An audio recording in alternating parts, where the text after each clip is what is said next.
Welcome everyone to another Inspirational Entrepreneur Spotlight interview. Hi, I'm Virginia Parsons, your host, and it is my passion to shine the spotlight on business owners' expertise. Now today, I'm continuing a series of interviews with a group of co-authors from a powerful new best-selling book called Teach Your Expertise, which has just been released on Amazon. The authors will be sharing their stories and how they discovered the power of teaching what they know by creating an online course. And today's guest is Susan Rolfe. Susan is a retired chef turned functional movement specialist. She specializes in resolving problems with balance, stability, and joint pain. Because of her own personal history with crashing and burning, she's particularly drawn to helping over 50 women who want to stay active but struggle with falling and re-injury. Welcome, Susan. Hi, thank you for having me. Well, we're thrilled to have you here because I know your story is important, Susan. And you know, there are so many people out there that do over 50, some under 50, that struggle with what you were talking about, and would love to hear a little bit from you about maybe a defining moment in your life that took you from being a chef into a movement specialist, and you know why you decided to make that shift. So go ahead and share that with our audience, won't you? Well, the time came when I couldn't. I just couldn't do what I had been doing anymore. I was actually in Sicily at the moment when I broke my foot, and that was an adventure getting home. And then there was a long recovery, and basically I just couldn't cook anymore for a living. And I didn't know, I'd been doing it for 30 years, traveling around doing it. I didn't know what I was going to do instead. And the idea of getting a job was so depressing. I mean, at the age of 55, right? This happened in 2009. So, you know, I was spoiled. And so then I also had to figure out what I was going to do to recover. And after such a long recovery period, my muscles were atrophied. I basically had to start from scratch with walking, learning how to walk. And that's what took me to Feldenkrais. And it was so phenomenal for me. I started seeing the mind-body connection, where when I felt more stable on my feet, I felt more confident in my body and more confident with people. So that was a defining moment when I thought, this is the most important thing I can do, is to help other people with this. Because this is like world peace, right? Yeah. I mean, when you feel confident in yourself, I mean, just if everybody did that, how much more genuine we would be in relationships and the whole thing. I mean, it just seemed like it was like a drop in a pool. Wow. Me. So from a broken foot and a career that you've been doing for over 30 years, you had to totally redefine yourself, but it didn't come until you realized the power of finding balance, and in your case, Feldenkrais, in order to heal yourself, that you realized that there was a huge need for this out there in the marketplace as well. So I love hearing these evolving stories because I think our life is just that. It's an adventure. It evolves if we evolve. And that the universe offers us opportunities to make a shift if we just pay attention. So I'm sure it was hard to give up what you've been doing for so many years, but by discovering a whole nother element that could make a difference and did make a difference not only in your life, but in other people's lives, you totally redefined yourself. And how does it feel to have redefined things? It feels unbelievable, actually, because I can't, you know, I can see where I was, but now I'm different. And so it's like looking at a life in chapters, sort of. And it just the depth of the relationships and everything that has changed and all the transformation that's gone on. It's really wonderful. And it's very satisfying too. It feels like the most genuine thing I could be doing. And it Wow. all takes a lot of courage. It feels like it's taking a lot of courage to keep going with it. Yeah. Okay. So, in the process of stepping out of your comfort zone, embracing courage because it's what helps move you into a new direction. I'm assuming, but I want you to share with the audience that you had somewhat of a one-to-one business model with the Feldenkrais, or maybe a very small group kind of teaching model. How did you move from that into creating a course around this new skill that you had? And tell us a little bit about the course that evolved as a result of it. Yeah, so excellent question, too. A lot of practitioners are wondering this. So, what happened with me is there's a couple of ways of doing Feldenkrais in general, which is in a group situation and one-on-one, hands-on, typically one-on-one. And so what was happening with me is I was in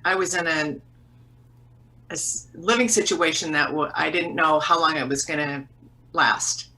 So I was in an uncertain situation with my living situation, and so I didn't know where to set up my long-term workspace, and my energy level was not I'm getting older, right? So I had to figure out how I was going to be able to leverage what I knew and have a workspace that was going to be stable enough for me to build a business on. So I started a pilot with Alina, and I called it Get Your Groove Back. And some of the women who had been doing group classes with me did that with me. And then all along, I was working with my hands-on people. And I realized that this is about awareness. And even though it's body work, it's about awareness. So I realized that I could work with people one-on-one virtually with really good results, surprisingly good results. Yeah. And I learned that partly because of what I found out from the pilot was that I was again starting too big, right? I was giving instruction virtually in the same way I would if I were in the room with them. And it didn't work very well because people do everything you ask them to do with their pattern, right? And their pattern is what's causing their pain. So what we're doing is helping people change their pattern, reboot their nervous system and their brain so that they can work, move more comfortably. It takes really microscopic iterations to do that. So it helps people be comfortable. So it was a win-win situation to learn that. And it really helped me take my one-on-one people online right at the time when we needed to at COVID. Ah, how perfect. Position already to be able to do that because I had already been going, how can I make this work for people so they can do this and not hurt themselves when they're on their own? But Right. normally when they're with me one-on-one, I do the movement for them and they don't hurt themselves. Okay. So anyway, it all just dovetailed so well.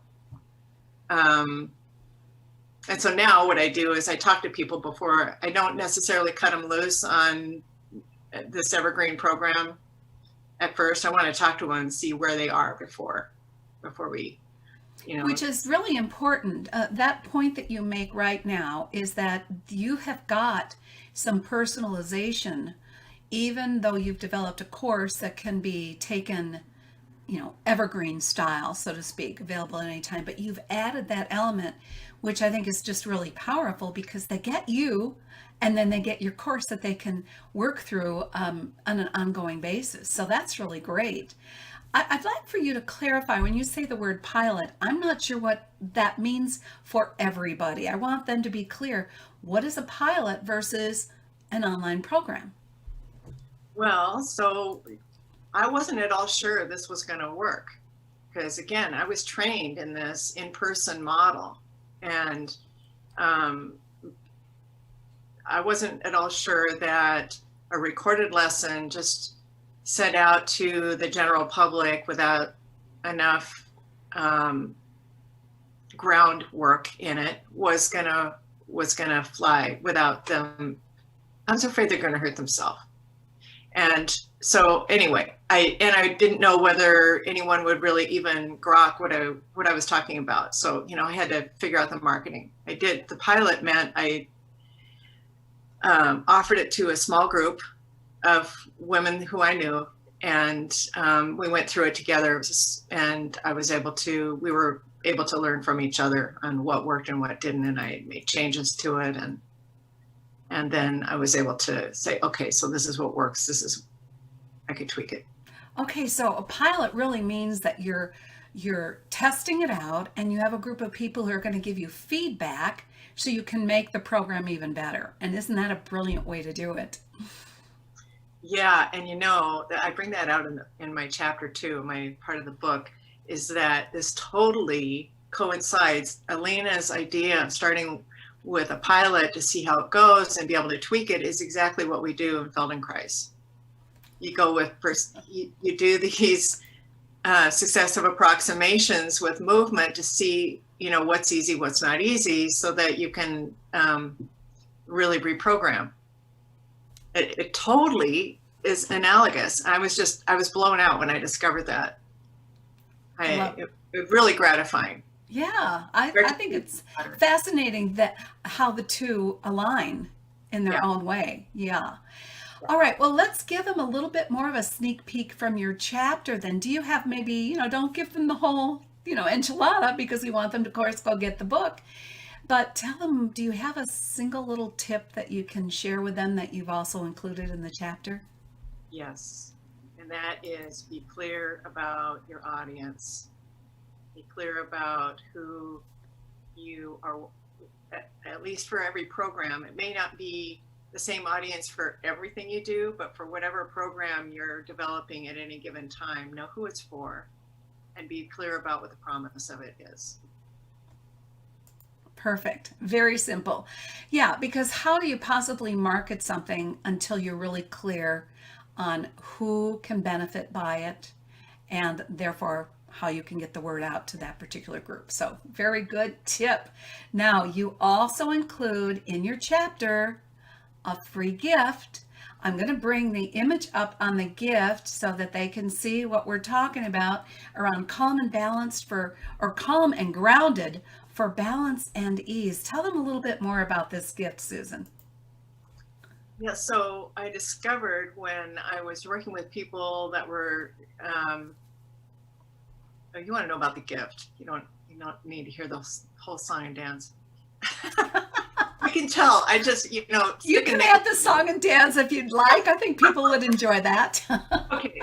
All right. So I'll give you a little. So the way it came about is that I discovered when I was working with people who were falling and getting injured, and we were working with their nervous system, and the more we did it, the calmer they got. It calmed their nervous system, and they started getting this it seemed like a moving meditation. So it was having those benefits also, and vice versa. The more they could calm, the more balance they got. The more balance they got, it feeds back to the nervous system that they're safe, and so they felt calmer. I love that idea that it's a moving meditation. Yeah, it really is. It's kind of a meditation for the whole body then, rather than just for the mind, isn't it? Absolutely. Absolutely. It gives the mind something useful to do, so it can stop the hamster wheel that we get going on. And it gives it something it can get its teeth into, which is what's going on in here. Where are the connections? Where's my support? So the more supported people felt, the calmer they were. And the calmer they were, the better they felt about everything. Absolutely everything. So I thought, well, this is a good gift, because in a simple, what it is a movement session. It's a small enough one that, it's not too big it's 20 minutes. And in this movement session, they can just notice how much calmer and grounded they feel by doing these movements. And then they stand up, and then suddenly they feel better on their feet and they can walk easier. So, I love it. It's like a taste of Susan, isn't it? A little mini movement session, a taste of Susan and the work that she does, and to discover really how even 20 minutes can profoundly impact the way you feel and your energy. So, what a wonderful gift. My goodness. It's worth getting the book just for your gift, Susan. So, well, and thank you for including that. I do want to say that, so this is a sample, right? It's Yeah. a sample, and it needs to, we don't, habits are deep, so it takes repetition to make lasting change. So this is a teaser. Yeah, well, I get that. I mean, I've heard it over and over again from multiple people in multiple ways. You need like 3 weeks to reestablish a pattern or establish a new pattern. Because think of how many years you've been stuck in an old pattern. So, Yes. absolutely don't do it once, get it and do it and repeat it so you can shift your body's energy. Fabulous, Susan. I love it. All right, well, let's give them a little bit of your input on why you think this would be such a good investment for people to make on the teacher expertise. Susan is one of the co-authors. It is a collaborative put out by Alina Vincent. It is now a #1 bestseller in 3 categories on Amazon, which we're so excited to report. You can just go to Amazon and look up teacher expertise and pick it up this week for 99 cents. Susan, what do you think you want to share with them about why they need to get the book now? Well, what I love is, well, now because 99 cents, right? And because of the bonuses that Elena is including. But the really wonderful thing about the book is that these are real life stories of all of us who collaborated on it. And it's not, it's something that people can relate to. So at this time, many people are trying to do something online because of the health situation, and they don't know how to start. And they assume that they don't know, that they can't do it for whatever it is that they want to bring. They might not be able to do it, or they feel they can't, or they feel there's too many challenges, or somebody's already done it better, or whatever. Everything that goes through our mind. But the support that you can get from Alina on how to wire this, and to see that even though, you know, it might not be perfect out of the gate, that's part of the process. You get to perfect it as you go. That's this pilot idea, starting small and seeing what works. Because I'm one of these people, I've been a perfectionist all my life, and I couldn't do anything until it was perfect and huge, right? Grandiose. So you never start. Yeah. Right? So this is a way to start small, safe, grounded, so you can stay calm and be yourself with your people, and then it can grow. They can tell you what they need. You can find out how you need to build it out. What works for them, what works for you, instead of trying to build it in the dark and hope that it works and hope that it'll be something that somebody wants and then foist it on them, right? So this is a really organic, pretty safe way to go about starting. It's a way to start and a way to get a lot of support and a lot of inspiration from people who have really wonderful stories, inspiring stories. Yeah, I agree. And you know what I've always said is, you know, get rid of that perfectionism. It's on the shoulder and it gets in the way of you doing something. And the pilot idea is to me like version 1 is better than version none. You've got to get it started and then get that feedback so that you can make it even better. And then you don't feel, as you say, that you have to just do this in the dark. You've got a group of people who are cheering you on and want to help you make it better. And it makes the whole process so much more inspiring. So that's why I love what we've all learned from Alina, because it's not so overwhelming that way. It truly is something that anybody can do at any stage in life. And people all have experiences and passions and expertise that other people need.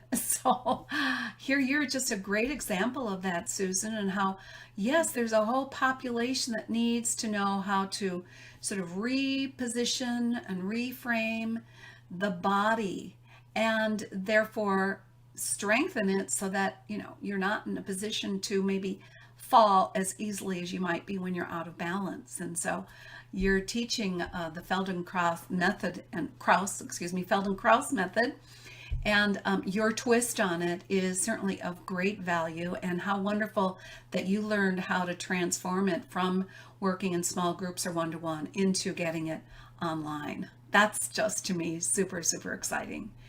So thank you for sharing that with us.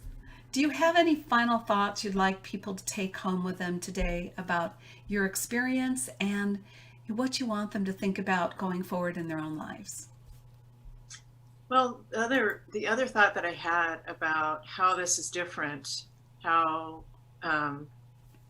working with the body is different this way, is that the reason I wanted to work with over 50 women is that that's when we start to fall. That's when all the compensating patterns from all the accidents and injuries we've had, the emotional traumas and the holding and all these things that we've done over our whole life start to really bite us. I mean, it catches up. And then what happens is if we try to do anything that we try to do to fix it, working out, doing PT, we do with this pattern. We do with this damaged nervous system. And so the difference is that we're actually reconnecting the dots with the nervous system to heal the parts that we can't feel anymore. That's why we fall. That's why we lose our balance, is that it's a part of ourself that's not in our brain map anymore because of the damage. Yeah. Right? So here we don't know that we're limping. That was a huge aha too. So, my PT was saying, you need to stop limping. I'm going, I don't know I'm limping. How can you show me how not to limp? It's an inside job. It's an inside job. Yeah. Right? Nobody can show you how to ride a bike. You have to do it. You have to. Mm-hmm. So this is a way of learning how to ride a bike only without the danger of falling. I love it. Learning how to ride a bike without the danger of falling. What a great last message, Susan. Thank you so much for being here today. And for our viewers, thank you as well. We would love to hear from you. Let us know what gems you heard from Susan today. Any questions you have, make sure you let us know what they are, and we'll be happy to get back to you. And thank you again, Susan, for being here. And we look forward to seeing you all on the next Inspirational Entrepreneur Show. Thank you again, and bye-bye now. Bye, Virginia.